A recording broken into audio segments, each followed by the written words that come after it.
It's your man, Coach Richie Rich, Coach Babs. Welcome to the Think Strong, Be Strong channel. Thank you for turning up. Just before I get started, please remember to click the like and subscribe button if you enjoy the content you receive today. And obviously hit the notifications button as well. Just let you know when next I drop another video. And any comments that you want to leave, please leave in the bar below as well. Today we're just going to be talking about plan A. What if plan A fails? What do you do for a plan B? Do we need a plan B? Is it wrong to have a plan B? And you know, everything else in between. So anyway, without further ado, let's get to it, shall we? And hey, welcome back, man. So what happens if plan A fails? We all go through life with a plan A. We can't pretend we don't have a plan A, because we do have a plan A. And we put everything we have into a plan A. I dropped a question on my Instagram page saying there, you know, question of the day, what happens if plan A fails? What do you do for plan B? And a lot of people were up there with the plan A will never fail, or there is no plan B, push for plan, you know, make sure, or plan B is to make sure plan A doesn't fail. And I've listened to a lot of Eric Thomas's and Les Brown, and they say the same thing, you know, there is no plan B. Because if you make a plan B, then it's like you want plan A to fail. But, you know, let's be real. Let's keep it realistic, right? We go through life wanting a plan A. And sometimes when you do a plan A, it flops. It does flop. And we've put so much into plan A, the master plan, that we don't really leave room for a contingency plan. It's like when you bust your ass so much to succeed, and then when it flops at a certain area, or you don't hit the target when you should have at a specific time, you get so mad with yourself, and you know, it's like you've left no room or no area of what if it doesn't hit, what if you don't hit the target the first time, you know, what if you do flop, you know. And we get hung up on the fact of you shouldn't be failing anyway, or plan A shouldn't fail. If plan A failed, then you didn't put enough work into plan A. The thing is, there is nothing necessarily wrong with a plan B, and it doesn't mean by having a plan B, plan A isn't gonna succeed, or you're not gonna put as much effort into plan A. You know, for example, I went to uni, I studied computing, IT. My plan A was to be a consultancy, an IT consultant, right? And I did what was required. I studied what was required. I went through the job ladder to a point, and then every time I hit a certain point, it just wouldn't go the way I wanted. Either I'd get dismissed, or I'd get bored and leave, or the contract would run short, or there'd be an issue. Now, obviously, being an IT consultant was the plan A. Now, I left no room for plan B. Even like when I'm training, I leave no room for plan B. Plan A is to look this, or plan A is to be this strong, or whatever. But when you go through life, it's funny because your goal in life, your plan A in life, versus life's plan A for you may not always be the same. And when I was going through my plan A, I kept on hitting the same mark at the same point, and the only thing that was changing was how old I'm becoming, but still hitting the same point, that same wall, or that same moment of frustration. And it wasn't like I didn't put 100% in my plan A, and I didn't even have an option for plan B. It is actually only recently where I've been thinking about, what is your plan B, just in case? When I was in high school, I studied when I was in college, I studied, you know, information technology. However, I loved dancing. Like, dancing was everything for me. Street dance, choreography. I wanted to be the next Usher back in the day, or the next Genuine with the moves, you know, got Sky to dance for Michael Jackson and stuff like that. Like, you know, that was the dream. That was plan A. Then my pops said to me, he said, what happens if you break your leg? What happens if you have an issue? What happens if you don't get there? What do you then? What's your fallback plan in case? And obviously I was cocky. I was like, I'm not gonna fail. I'm good at this. Like, I've taught myself to body pop. I've taught myself, me and my boy at the time, you know, we've taught ourselves to get to a specific standard. Like, I was known for my moves. Even like now as I'm older, you know, my boys still say to me, yo, man, you still busting moves, you still dancing. Like, you know, they say that when people say, I didn't know you could dance, like some of my friends say, it's not that you can dance, he's a dancer. You know what I mean? But he was always like, but what happens? My pops was always like, what happens if you flop? Do you know what I mean? Or if you don't get there? And I lived life with always a plan A and never no plan B. And life kept on saying to me, mate, you're going to need a plan B soon. So here I am at a point in my life where I've got my plan A, but what if plan A fails? And how many times has plan A failed before you've had a backup plan, a plan B? And that's what I say B is for. B is for backup. Do you know what I mean? B is for backup. Plan B doesn't mean fail. Plan A failed. Plan B just means what's your fallback in case plan A doesn't work.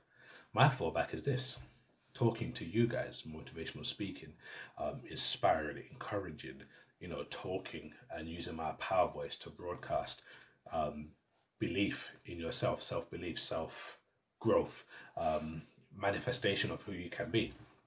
Like, that's my plan B. What's really funny with life is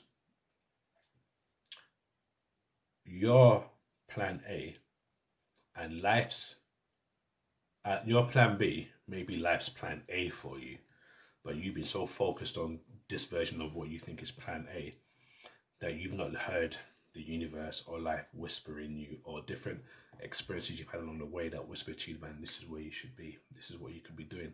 This is why when you try to hit this certain point, you're not hitting it, because your plan A probably in effect is your plan B, or maybe even your plan C or D. And the plan B that the universe is saying, the plan B that you think the universe is telling you, is actually your plan A. So if your plan A fails, what's your plan B?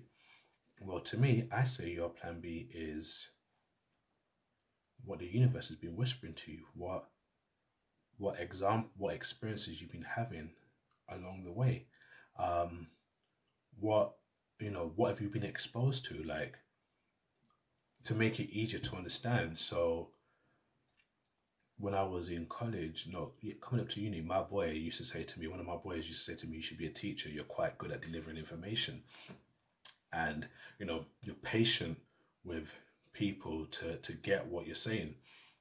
And I used to laugh and be like, I ain't that patient, like I can't be a teacher. You know, that was the first whisper of a plan B. I was like, I'm doing IT, that's where the money's at, that's how we're getting paid, I want to be popular like that, I want to be famous like that. And then fast forward along in life, started working as I was doing, you know, I was on the road to an IT, and I became a trainer in my job in terms of training new starters to come into the business, and they were picking it up quickly. And even people who had no technical experience, you know, they were picking up and they were being promoted. Again, I didn't see it as that's me. I just wanted to be, you know, IT consultancy is the way forward. But every different thing, you know, was building towards a plan B, just in case plan A doesn't work. But I wasn't thinking on that level. Move forward again, you know, I'm in the gym, I'm active in the gym, I'm having people say, oh, I want to train with you because I've seen how you've changed your body. How do I do what I want to do? Can I train with you? So now I'm training with them, and from training with them, it's like I'm training them and coaching them and what works for them. Like, I'm understanding how they are, who they are, and I'm tailoring whatever information I'm giving to them. And I'm being patient, you know, as a teacher, you can call, in terms of getting the information and getting them to go to where they're going. And they're succeeding. Again, there's another piece that fall into plan B, which is the universe's way of saying that's your plan A. But to me, it's a plan B that I'm probably not even listening to. And then fast forward again a few years, and here I am, you know, talking to you guys and doing YouTube videos on IGTV and Insta, you know, Insta Live and Insta Stories and podcasts. And I'm now talking and, you know, encouraging and motivating people to be who they want to be. You know, impossible is nothing, think strong, be strong. Like, I'm motivating, inspiring and guiding people to getting to believe within themselves what they didn't think was possible. Now I've been doing this for a good few years, but I didn't see it as anything. So then I hit a crossroad in my life, and I'm thinking, so what do I want to do? Because I'm trying to get on this IT consultancy track now, and I'm 37, and I'm trying to get on this IT consultancy track, and it feels like every time I get to the same point in that career, I just stop. You know, I just hit a wall, but it's not a brick wall. It's like a diamond or a steel wall, and it's getting frustrating. So what's my plan B? What do I do if I can't get there? Well, my plan B is what I'm doing now, which is funny because my plan B is now shifting more into plan A, because every single step across my life right now has led me to this point. And now my plan A is slowly shifting. My plan B is slowly shifting to a plan A, and the plan A that I thought I was supposed to be doing from when I was in college or in secondary school up to this point is probably moved to a C or a D, or maybe even a B, or maybe even an adjacent A. Maybe they're both A's. You know, one's an A minus and one's an A plus. But what I'm finding is, and what you'll probably find is, having a plan B is not a bad thing, because your plan B prepares you for what could possibly be your plan A. It might sound a bit confusing, but it isn't, because like I said, life is funny. You know, what you think is where you're supposed to be and what is already in play for you to where you're supposed to be is not always the same thing. So plan A for you is in essence plan B.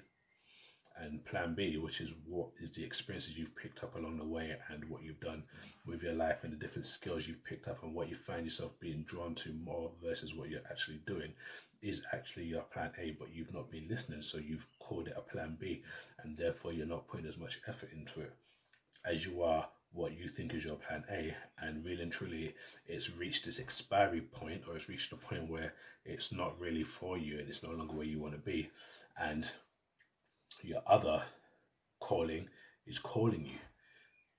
You know, I find myself being drawn to this more than what I've been doing for the last how many years of my life. You know, from what I've studied. I mean, I didn't study this in college. I didn't think this far in college. I didn't think about this in uni. I didn't think about this in secondary school. This has come recently, but it's so strong, and it's like, you know, this is where I want to be, doing what I want to be doing. You know, this is in essence my plan A now versus when it was a plan B. So what happens if plan A fails? What's your plan B?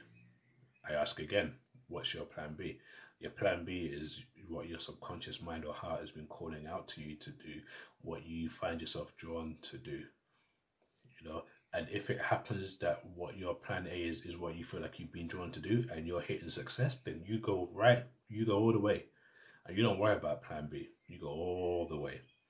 And just make sure if it doesn't go the way you want, you know what you're going to do afterwards, or you know what you're going to do to make it pop. But if you find that your plan A isn't going where it should be going, not because destiny has something different for you, you know, of that plan A, but because you feel that you're not, the zeal, the tenacity, the passion, whatever it was that drove you in the first place when you were dreaming about it back in the day, is not driving it no more, and you feel like your subconscious is calling to something else, then that's your plan B. But the universe is plan A for you. If you don't believe in the universe, God.